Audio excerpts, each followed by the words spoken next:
Арбаңыздар, урматтуу комиссиянын мүчөлөрү, урматтуу журналисттер, урматтуу эксперттер.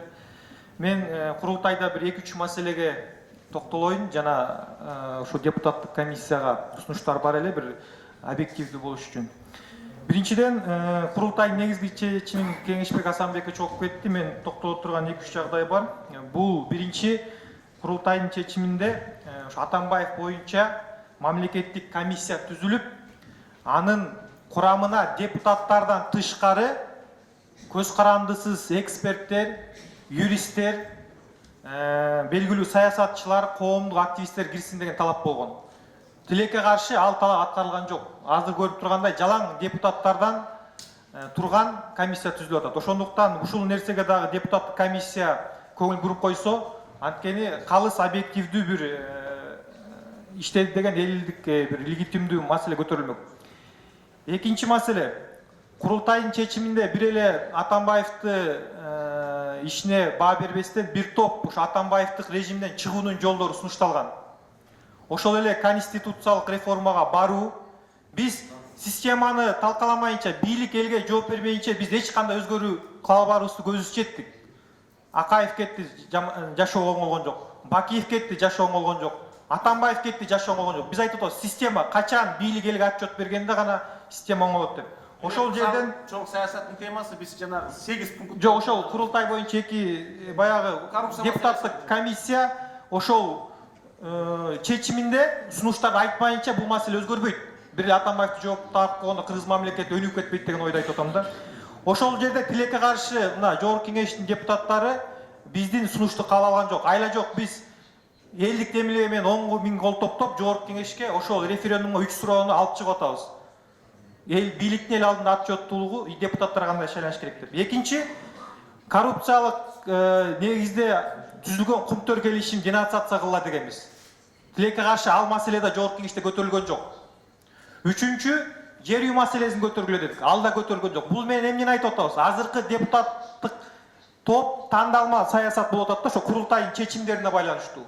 Бизде ошол кол топтоп элге мажбурлап, кумтөрдү денонсацияга алып чыгуу боюнча маселенин айла жок болуп атат. Андан тышкары, мисалы үчүн, кече саясий куугунтуктар келип кетти. Сиздер башкы прокурорду чакырып айтыш керек.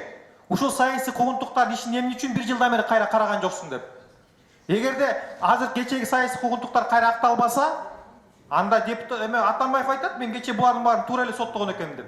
Ошонун баарын ген прокурордон чакырып, эмне үчүн булардын ишин кайра караган жоксуң, эмне үчүн акталган жоксуң, же булар мыйзамда олтурганбы деп. Ошодон кийин дагы депутаттык комиссия чечим чыгарса болот. Эми Атамбаевдин маселеси боюнча могул жерде 9 пунктка кирбеген бир өтө чоң коррупциялык иш бар. Бул мен оюмча жер үй боюнча. Жер үй бул кумтөрдөн да өткөн коррупциялык келишим деп ойлойм.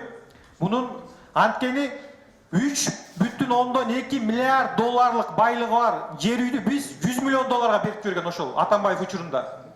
Бул маселени мына урматтуу депутаттык комиссия көңүл буруп койсоңуздар ушуну. Ошол жерде билесиздер, Бажаев менен Мусурманкул Таабалдиевдин сөзү чыккан жер үй маселеси боюнча, туурабы? Ошону сиздер жер үй боюнча депутаттык комиссия түзүп, ошол жерде канчалык деңгээлде Атамбаевдин катыштыгы бар. Эгерде бул маселелер көтөрүлбөсө, эл ойлоп калат, бул калыс эмес деп. Бир гана өзүнө ылайыктуу резонанстуу иштерди алып, элдин байлыгы, элдин бийлиги болгон маселелер көтөрүлбөй жатат деп. Анан урматтуу депутаттар, бул жерде мен оюмча бир жактуу маалымат болбош керек, депутаттарга да сын айтылыш керек. Азыркы депутаттар Сооронбай Жээнбековдун дагы узурпациясына жол ачып атат. Сиздер ошону токтотушуңуздар керек. Мисалы үчүн Атамбаев учурунда Сапар Исаков Атамбаевдин аппарат башчысы болчу, аны сунуштарды сиздер аны премьер кылып шайлап бердиңиздер. Сооронбай Жээнбеков президент болуп келди, анын аппарат башчысы Мухаммед Абылгазиев сунуштарды сиздер аны премьер кылып шайлап бердиңиздер. Мына кече Дастан Жумабеков айтып атат, буга саясий мына депутаттар сиздер баа беришиңиз керек. Эмне үчүн унчукпайсыздар? Ошол жер айтып атат. Эгерде Сооронбай Жээнбеков мени чакырып, депутаттарды чакырып туруп, экс-президент мыйзам кабыл албагыла десе, биз кабыл албай коймокпуз деп атат.